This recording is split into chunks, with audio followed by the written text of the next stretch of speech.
Welcome to Crest in partnership with Elusive. Producer Dodd here with a few bits of Welsh surf news before we go to the main feature.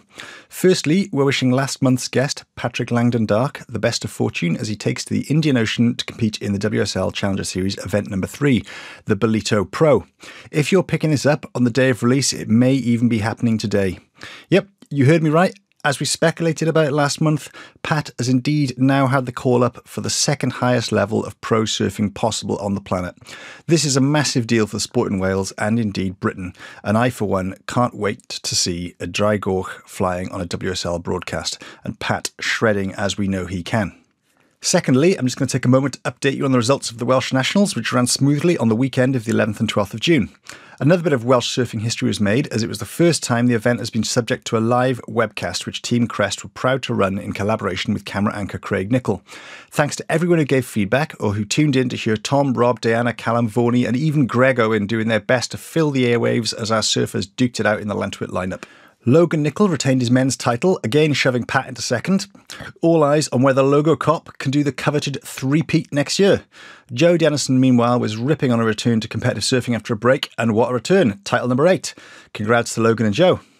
Elsewhere, you could see the grin on Welsh Coast Surf Club's Gary Lewis from miles away as he took 2 titles, the Grand Masters and the Grand Kahunas, which he now adds to his much-coveted mid-90s kneeboard title. I get the feeling one of these might mean a little more, mind. Meanwhile, after promising on this show that he was definitely 100% retired, James Jones took the Masters title ahead of a stacked final roster. George Bevan claimed the bodyboard title and our own part-time co-host Elliot Dudley the longboard crown. Not even Tom can confirm how many that is. Anyway, a great weekend for all and a definite blueprint to build on for next year as far as the webcast goes. Moving on to this month then, and I'm delighted to introduce our guest, the founder of Bristol's game-changing aquatic pleasure park, The Wave. Listen on to hear Nick Hounsfield talk to Tom and Emily Williams on location from one of those brilliant glamping pods about how he imagined and then went about bringing the place into existence, as well as some surf philosophy and a bit of speculation about where the sport could be headed next. Thanks to The Wave for hosting, and I hope you all enjoy the chat.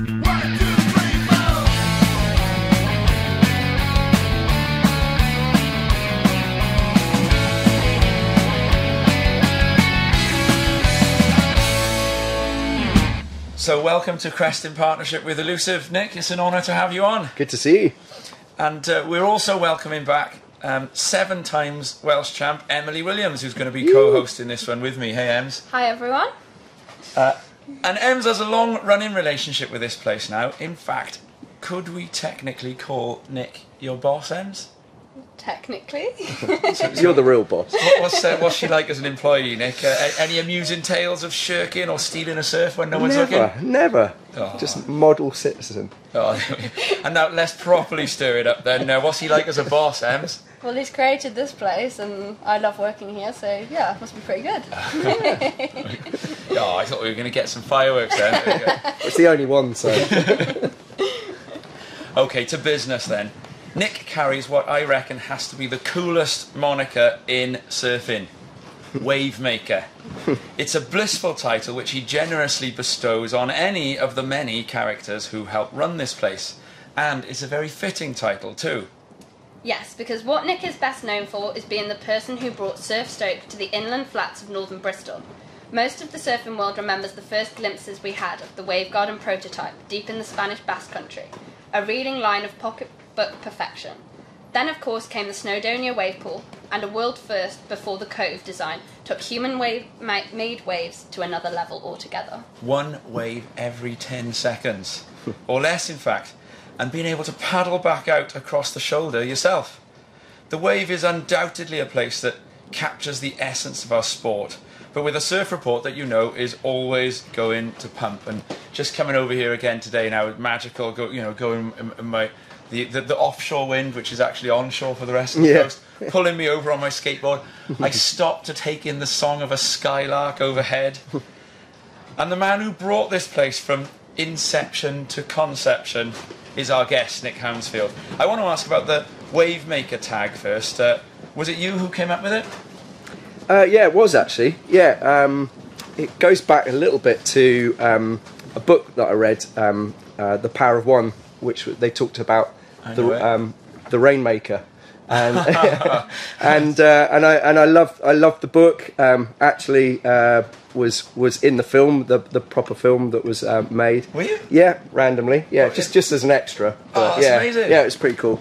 And I always loved that film, and I always was inspired by the thought of the Rainmaker, and then so I was like, oh, I make waves. Could be the Wavemaker. So I took that title a bit, and then I realised, well, this is 100% teamwork. Everybody who works here should be a Wavemaker. So that's how it all came about. And have you come to call it your home break now? Are you basically the top local? You got the Alan Sarlo, the Jamie O, the Parko, the Fanning, the Steph Gilmore of the point? Almost, yeah. I think there are some people who do surf here more than I do. Right. There's about, I think, 2 or 3 people that surf here even more than me. Yeah. But I do surf a lot here. Great. And I think Em, you were going to ask Nick a little bit about your time that you've spent here as well. So you've obviously seen a lot of people surf here. Who for you has stood out and why? Apart from yourself. Who stood out? I'd have to say my kids, fundamentally. Just being able to see this place and see my kids, the joy that brings. Well, initially, the absolute terror it brought them when they the very, very first day when we didn't really know how the whole place was sort of working, and I sort of tried to get them into sort of advanced waves, and we're like, oh, maybe that was a bit too much. But then them conquering their fears and then being able to surf with me, that's been amazing. There's obviously been some incredible people that have come through here. A lot of the sort of Red Bull team and like Igarashi and people like that.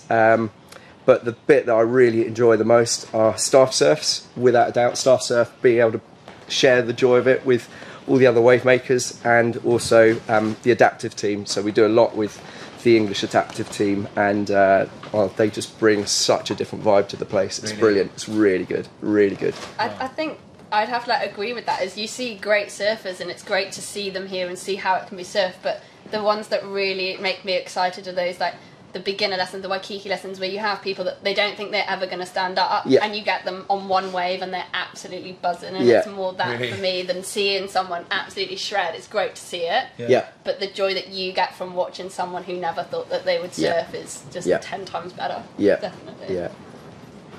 Sustainability, very important to the way that this place is run as well, isn't it? You may hear, listeners, the ruffling noises of the wind on the canvas. Is it canvas? We're in one of the glamping pods here. It's a beautiful campsite, tall grass and everything.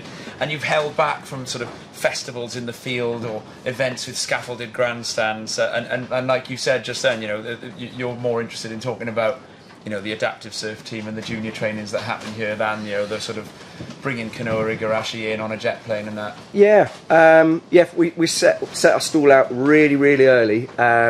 In terms of the way that we wanted to build this place, build the company to start off with. So we take a really clear, what we call a triple bottom line philosophy on the whole company. So all of our decisions have to be balanced between the financial, the social impact, and the environmental piece. So everything, the whole place goes through that lens of trying to think about how we do things in, I guess, not a slightly disruptive way, an unconventional way. Don't always go to the obvious things that might be the classic marketing hook for people to come here. Actually, it's more about building community. How can we break down barriers, get people in here who, for me, being able to see an adaptive surfer catch waves, and other people being able to see them go and break down that barrier. Those people often come here and go, I can't surf, I will never go surfing. And then you see somebody who's paralysed surfing, you go, okay, I've blown that excuse, I need to get in the water now. I love some of the adaptive surfing community on Instagram, being a follower of Jesse Billower for, a very long time. I remember, his getting injured, when it happened back in the mid to late 90s, and I remember him as a deadly shortboarder just before that. And also recently, have you come across Liv Stone, as she called them, the American girl who really, and I agree with you completely, Nick, just watching, some of the surfing that she does. And once she's up on her feet, you know, absolutely brilliant surfer, and I Yep. suppose that's one of the things here is that some of those limitations that might be placed on an adaptive surfer in terms of like getting a wave count out of a big crowd or in a big ocean going rip, you know, you guys can get them on their feet here, can't Yep. you, and really explore their surfing potential. Yeah, just break down those barriers. And again, it's not, you know, not even purely adaptive, but also other people who've got, you know, other reasons why they can't use the place. Might be cultural reasons. It might be, you know, being able to build a community of, you know, more women particularly, you know, because we know that, you know, the surf industry is still very peppered with, you know, male white men. So that's how the point breaks. Yeah, we are. So, you know, the ability to use this place and to actually democratise the waves to some degree is exciting. And you care a lot about the future of the sport in Britain. I saw you passionately join in an online debate with some big characters from the southwest industry, and you know, and you've been involved in governing bodies now. Yeah. So I before starting surfing, I was involved in governing bodies in the healthcare industry. Right. Really passionate about that, and actually brought some of that learning through to the surf industry. And fundamentally, you know, there's a lot of egos and logos around the place, and it's just like let's break this down. It's like fundamentally, let's have a really clear ambition as, you know, as an industry, and let's strive to work together with it rather than constant infighting and various as I say, egos around the place. Let's just work together.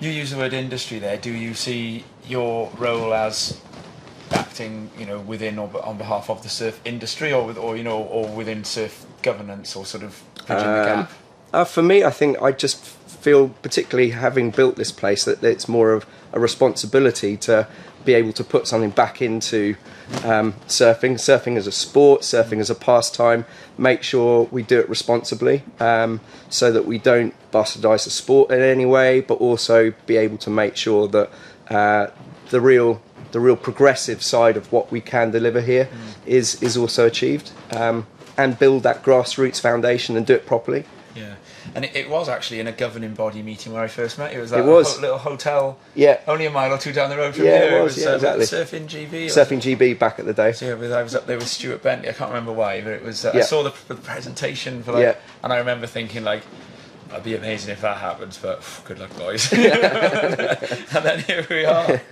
So when and how did you actually get the idea of making the wave? So right back at the beginning, so I was, as I say, I've been a passionate surfer, been surfing for now 45 years, still pretty rubbish, but still love it. But my background was in healthcare, and so this was a real response actually after my dad died. It was a promise to him on his deathbed to build something that would really impact people's health and well-being. So it's very, very much more health and well-being based, and was trying to think about how we could create an incredible destination for people to get outside, talk to each other first of all, break down some of those perceived barriers or actual barriers as well, talk about sustainability, talk about, you know, how important being outdoors, exercising, being in nature, all those things. And then one day just saw that grainy video of Wave Garden. It was the day it was released, and that was like a real eureka moment. I was like, oh, if we put that in the centre of this beautiful space, I know that surfing could be an amazing marketing hook to also bring people together, because it's kind of cool, good, you know, vibe, lifestyle, but also brings a lot of positive energy to the place, and would be a real hook for people to come in. And just slowly that idea snowballed, and got in contact with Wave Garden, and after probably about 500 emails, eventually got an email back and said, right, let's hook up, let's see if we can make this happen. Your early surfing life then, where were you? Where did you do your sort of growing up surfing? So in the summertime it was down at Portreath, down in Cornwall, and then my grandma lived right down in the south coast, near sort of Brighton, Littlehampton area. So just learning to surf and body surf just down in off the groins there. Did you grow up inland a little bit then? Yeah, it was just sort of down to more Surrey based around there. Yeah. That often makes people sort of really keen for life. Yeah, exactly. So you couldn't wait to sort of get old enough to fly the nest. Yeah, and exactly. Be more than just a holiday surfer. Yeah, then, as soon as I could, I came down to Bristol, worked from here because I then was able to get to South Wales and Devon, and the rest is history. How did you start surfing? Was it your dad? Yeah, my dad. Yeah, my dad had a pretty cool little. He was probably one of the first boards. It was right back in the sort of late '60s. Had someone got some funny little pop out thing. I remember I've got a lovely photo of it still. It's a beautiful pintail. It's completely inappropriate. It was something that was perfect for Hawaii, not where we were going. It was like a twinny but with a pintail, beautiful green with a couple of stripes in it, and that's the first thing that I rode on. It's great. And before, so you said you worked in healthcare. Have you turned your back on that now completely? Then, so is this now your what takes up all your time, or are you still involved in? So I don't practice anymore. I don't treat patients anymore. But I think honestly, this is healthcare. This is real healthcare. Yeah. It really is. It's like we talk a lot about blue health, and actually the bringing the power of the ocean, all those great positive things that come from ocean and being outdoors and in nature. So I think I still work in healthcare. Really? Yeah. And how often do you surf the ocean as well? I wonder. Not enough. Not enough. So we still go down to Cornwall quite a bit in the summertime. We do. I've got a little caravan down there, and we go as often as we can. But obviously less so. Jumping in a car, not just cost and pollution, but knowing that this is just down the road, and it absolutely gives me that fix. So actually, and I still feel that there's enough here in terms of that peaceful, tranquil moments in between, those spaces in between. You still get that here actually, even on busy days, because that's the sort of other side, that yin and yang of going to the sea is sometimes wanting to be quite peaceful and be quite quiet, but I still get that here, which is kind of cool. Did the ocean ever give you any ideas like on the contours of the bottom of the lake and that sort of thing on when you were designing it? Like how did you go about designing it? I've seen when I had my induction day, you kind of talked through, and I remember you showing photos like this was kind of your idea. Was it with Wavegarden that you guys talked a lot about how you were going to build it, kind of the shape, the bottom, that sort of thing? That was 100% Wavegarden. Wavegarden are the engineers. They set up the literally tiny little test tank where they would start. If you ever go there, they've still got it there, where they literally layer up bits of wood and just literally build reefs. It's like a perfect little wave pool, and they just build it, and then make the waves like run perfectly. And they're like, right, that works. Let's model it through clever technology, and then let's build it up and do a bigger scale and bigger scale and bigger scale, and just kept doing it that way.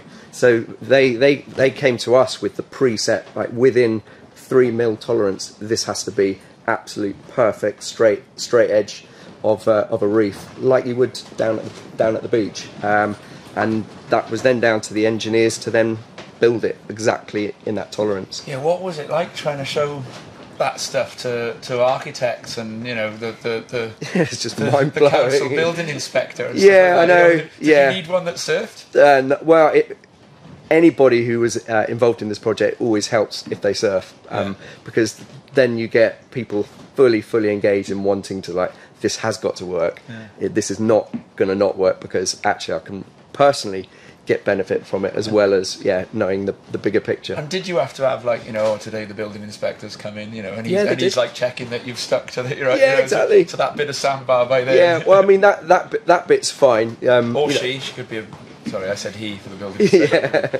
But that basically when you get these things done through planning, is actually there's given that that template of the area, they don't get that involved in that bit. It's mainly the sort of the buildings and stuff like that. And can I ask about the Basque Country place then? Like, what's that place like? Because we we mortals only see it sort of on the telly, but you've actually been to to Yeah. Middle Earth there, haven't you, or the Shire or whatever? Yeah, it feels like Is it far away from that that big horrible motorway that tears through all those Pyrenean tunnels? And It's not too far away from that, but it is the most beautiful little valley where it's nestled in there. And it's quite small, but back in the day it felt really, really big, particularly in the original technology, which was more lozenge shaped. Sort of ran right across it's basically a big meander, so it ran straight across that, and it was just completely mind-blowing. And then later, because obviously the cove is slightly weirder shaped, it only has just one side of it, so there's never a left-hander, there's always a right-hander. So if you look at all of the photos, they're all right-handers, and actually a lot of the wave garden guys, they're goofy, and they're like, we've never ever surfed, on our forehand. It's like unbelievable. And yeah, for ages we were just taking the mickey out of them. It's like, we've got the best left-hander ever. Is the Cove prototype then? Did they just fill the version 1.0 in and stick it on the same spot, or is there? No, it was the two were there together for a while, and then when they realised that the Cove was the future, really, that slowly they've sort of taken that away. They're proper geniuses, and the guys. Yeah, they're brilliant. They're brilliant. Yeah, they're absolute perfectionists. And they Basque. Yeah, Basque country guys.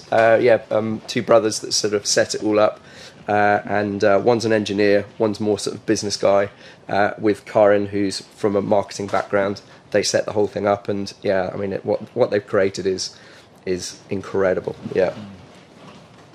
There's obviously lots of wave pools now. You've got the Cable Park in Texas, the Surf Lake projects, the Kelly Slater wave pool, but this is by far the most accessible for the public, and we touched on that earlier. What do you think is the key part of this, making it that accessible? I mean, being able to do. I mean, there's two different ways that you can look at this. First of all, if you look at purely the way the lake is made, it's about having waves for mixed abilities, really. We can go right up to, well, we've got settings that we've not even pushed yet, but you can go right from elite level right down to absolute grassroots. So, we do play in the bay with 2-3-year-olds with like tiny bit of white water, and that's enough to get them just splashing around, and everybody in between. And then the second bit is about making sure price point, making sure that it's accessible from that point of view, because again, we've always said, always set out, if this becomes just a middle class playground, then actually we've just completely failed. So that comes, that's quite sensitive, because a lot of the other wave pools are really expensive to go to. And also we have like various social impact stuff going on to make sure this is accessible for people who barely could afford like £1. So really that mixed range, and then obviously design the place to make sure it's accessible for wheelchair users and people who got adaptive needs, and then culturally making sure it's important, is important. So we've just done a thing yesterday with Finisterre, like the Sea Suit project, which is about trying to make sure that people who've got modesty issues or cultural barriers, that they have to wear hijabs or whatever it might be, make sure they've got proper covering so that they can get in the water like anybody else and not feel overexposed. You're talking about pricing there. Is the expensive price of some of those other wave pools around the world, because of the running costs, or is it like, or is there a bit of profiteering going on? I mean, I've wondered with that KS ranch, if it's like nearly the same design as the pool in Surf Snowdonia, I guess. I don't understand why they're charging like £1,500 or for a wave or whatever it is. Apparently they charge. Yeah, it's an occupancy issue. In this place we can get like 77 people in the water at any one time. So of course you're sharing that cost to create the waves. Whereas if you go to Surf Ranch, you'll have maybe 5 people in the water at any one time, and if they're good surfers, then actually there's only one person on the wave at any single time. Because they won't get a scrap off it. Exactly. Have you been to Surf Ranch? I've been there, yeah. I've not surfed it, but I've been there for a couple of the competitions there, and it's amazing. It's the most incredible wave, without a doubt. But from a commercial point of view, the reason It's got high running cost without a doubt. There's a low occupancy, and therefore the price has to go up without a doubt.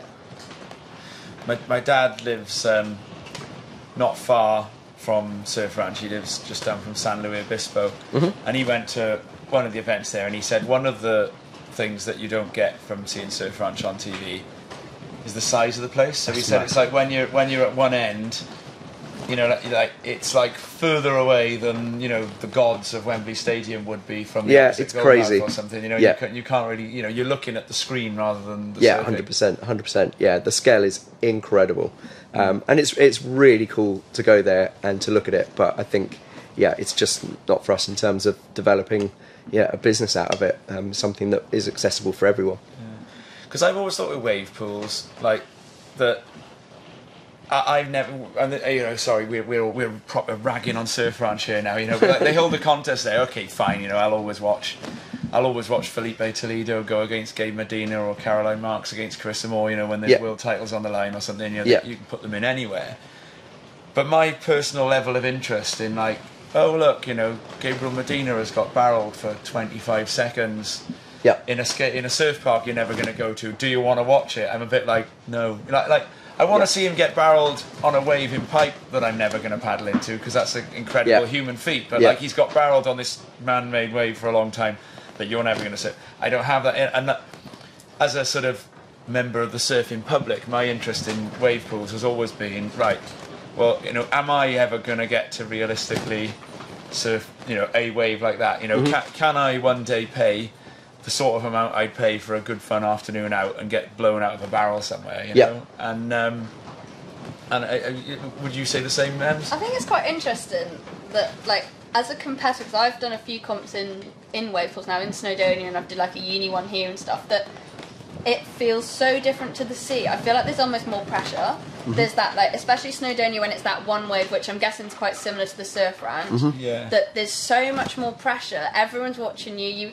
You've got that one chance, whereas in the sea, you don't really think about those. As a competitor, I feel like even though you're looking at it and it's like the public are saying, oh, it's a perfect wave, but you've still got to surf that wave, and you've got to deal with the pressure to surf that wave. I think it's quite interesting. See, I can see that from both sides. It's true, isn't it? Because late in a heat, when you know you need a wave and you're in the ocean, you're chill, because you're just like, well, the ocean's either going to give it to me or not. And then when you paddle it on the few seldom times when I've got this dance right myself, you know, when you paddle it into that wave in the dying seconds of a heat, you know, maybe even hearing the horn as you stand up or something, you almost do feel as if, like, right, the ocean gave me this wave, so now the surfing it well bit is like, that's my part of you know, nature's dance here, isn't it? So it's true. I hadn't really thought about it that way. I have. On my birthday here, though, actually, I did get. I was the last wave of the set was on the guy before me, and I was the only person left out. And then they said, "We're going to send you another one now." And then all my mates, we'd booked the whole half of the pool out, and all my mates were stood on the shoreline, and they were like, "Oh, birthday boy's having the last wave now," and then I was proper like, and I think I did surf like that one like a bit of a tool. Are there sort of for, you know, down the line? It's inevitable, isn't it, that there will be further designs and further developments in wave pool technology. What have you thought about, you know, that, and sort of what happens when that stuff happens? You know, will this place one day see another pool alongside it with a new piece of technology that we've never ever thought of doing, you know, or do you think it's like, you know, what we've got here now, you know, this is because I suppose, you know, it's a lot of the surfers who are here today, they're never going to want anything more than what's here now, aren't they? I think that's a really good point. I mean, I guess over time maybe the level of surfers will they should gradually improve, and therefore I think that the upgrade that we can do is different waves, you know, being able to, you know, faster waves, bigger waves. We're working on something where we can create ramp sections so that we can do airs and stuff like that. And I think that will be the limit in terms of the limit of people, what people need. If they want something bigger than that, are we ever going to make, 3 metre, 4 metre high waves here? No, definitely not, because the power consumption and just because you could, it doesn't mean you should. Yeah.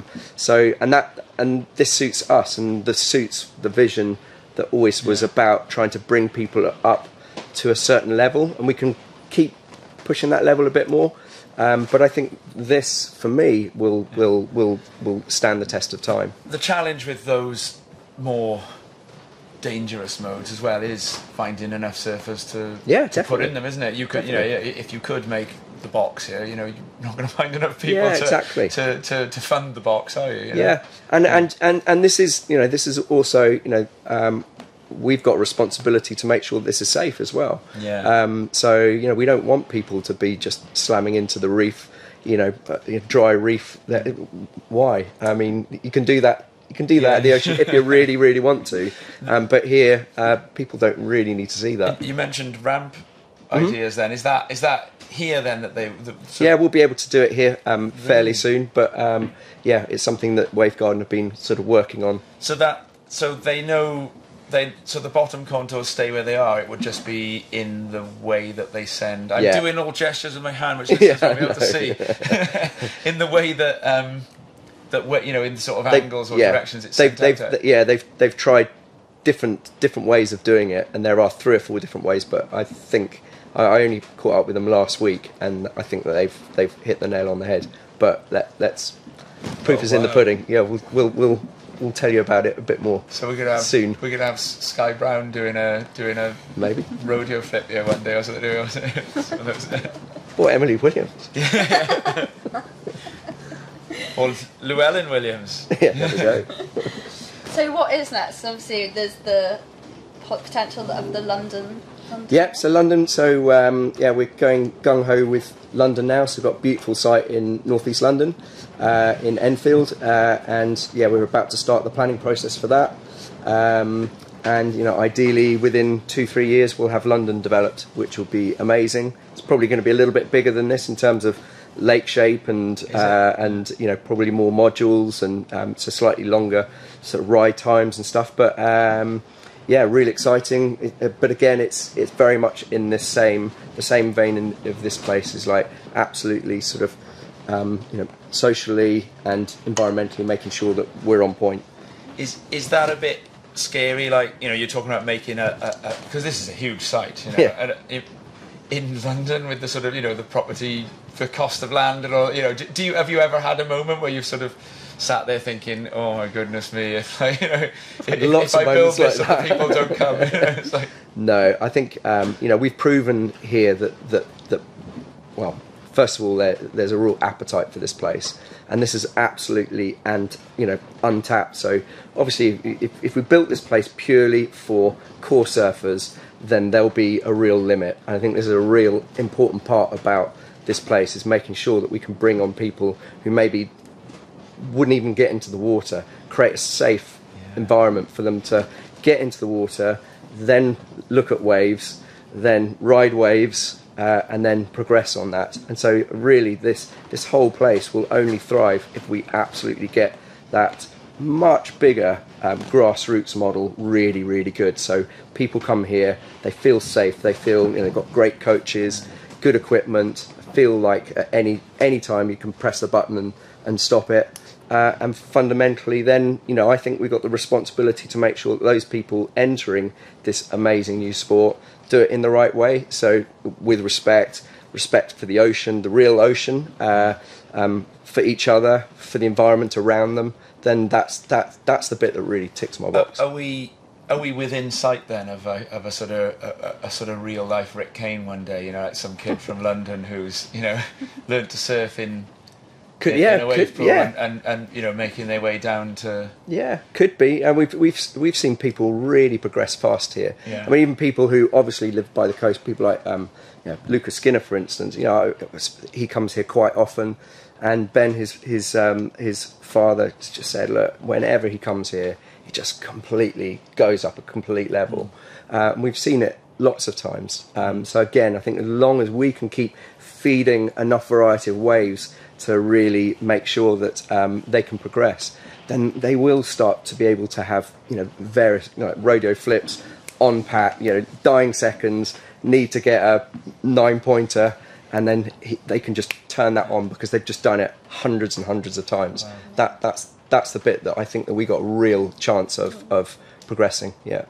I mean, I've been here now 2 years this summer, and I've had people from that first summer, from beginner lessons, they're now working, they've worked up to advance, and they love it, and there is that progression. There's people that and I've had people that have come to a beginner lesson, they're like, not really sure if I'm going to be into it, but I'll just give it a go, see how it goes, and they absolutely love it, they're hooked, and now they've gone up through Waikiki, intermediate, and now they're on the advance, and it is like, that's so nice to see, and they are, because they feel safe here. Yeah. And they go in the sea occasionally, but they do like just coming here and building their way up. Yeah, really. They just love it. So you can see it happening, can you? Yeah, definitely. And that's we haven't even launched like all of our advanced coaching and stuff. So that's them just doing it and just emulating what they see in the water, or maybe, you know, watch film, you know, videos and stuff. But actually, later when we can do proper advanced coaching, then I think that will really like lift the level. Because, I mean, you get a lot that go from the beginner lesson to the Waikiki lesson, from the Waikiki lesson to the intermediate lesson, and they are now. It's just that advanced coaching, and that's going to add that extra bit for them, that extra little step in the ladder to build their way up. But you can definitely see it. I've noticed it. I got to try that Waikiki mode at some point, because I've watched it. It's really fun. It's bonkers. I look at it and I watch the way it comes in, and I've mind surfed it a bit on like a little twin fin or something, and I'm like, oh, you know, I don't know. Has anyone tried? Have you guys tried it on a twinny or anything like that? I have actually. A while back, there was a staff surf we pushed through. They were testing, making sure that every wave was okay to run, and we were out the back waiting for an intermediate session, and they pushed one through, and I did actually catch it on my normal shortboard. I did give it a go, and I did manage to catch it and stand up. Yeah. Yeah. But could you wiggle after that? A little bit of a turn. But I think Waikiki's actually, it's my favourite setting to teach on, because you get that joy in the beginner bait, but then you get on Waikiki, they do their first ever turn, like proper turn, because it's bowling on a green wave on that bowling section, and they are so stoked, and I think that is my favourite lesson to teach, because it's just like, you teach them that turn on the dry side, and you can see them really thinking about it, like, yeah, no, I'm not going to manage to do that, and then they get out there and they try it, and they just try that turn, and they get it nailed, and they're just so excited. Yeah. You saw, last of all, then, you know, Ems was asking you about the future. You mentioned at the beginning surfing with your kids as a real pleasure for you. Is that sort of one of the things you look forward to then, you know, in life? Is your kids' surfing journey? Yeah, I mean, but not in a massively pressured way. I mean, my kids fundamentally, you know, and it goes with everything that they do. I just want them to enjoy it. So sometimes with enjoyment, obviously you get progress and they do really well on it. But I've never ever put my own kids under any kind of pressure to do anything like this. I just want them to enjoy it 100%, and I think they do. I think the best surfs I've ever had have always been with Dad, like just me and Dad surfing, like being able to grow up. And people ask me all the time, oh, you know, how did you get into surfing when I'm teaching? I'm like, oh yeah, my dad. And it makes me realise how lucky I was to have that opportunity to surf with him all the time. Yeah. And he was the same, like no pressure. If I wanted to compete, if I wanted to do that, then yeah, go for it. But there was never any pressure, and those are definitely the best moments I have surfing have been with him. Surfing. Yeah, you and your dad are fun to surf with as a pair. I can remember quite a few sessions at Atlanta in particular, seeing, you know, the two of you rock up. Yeah. Is he in the water much nowadays? He's been he's on his bike a lot. Yeah, I've seen him here. But he is getting in here quite a lot. He's trying to get in a little bit more now. But yeah. Cool. We'll see you in the water soon then, Andy. Nick, thank you so much for taking the time to chat to us today on Crest in partnership with Elusive. And it's been great to celebrate what an inspiration to the British surfing community this vision of yours actually is. Yeah, thank you, Nick. It's been really nice having a chat with you and learning and pleasure, absolute pleasure here. Thank you for me, being here. Cool. So, as you may have seen on last month's artwork and publicity, this is one of our new series of interviews called First Tuesdays. The ability of these monthly chats to get to the heart of our surfing communities is not only due to guests, but also down to the listeners who've commented and fed back to us on the episodes and discussions we've had. So, a reminder of how to do this. You can email us at castcrest@gmail.com, or you can comment on either of our Instagram or Twitter feeds. Our shows are available on YouTube as well as the main podcast apps, Apple, Spotify and Google. If you like what you hear, please do leave us a review to that effect. Crest, in partnership with Elusive, will be back for another feature discussion on the first Tuesday of August. Until then, we wish you a wave-filled July and hope a few sessions without any neoprene. Thanks again, Nick, for talking, and thanks to the listeners for listening. See you next time. Diolch am gwrando a gwelwch chi tro nesaf. Bye. Yeah.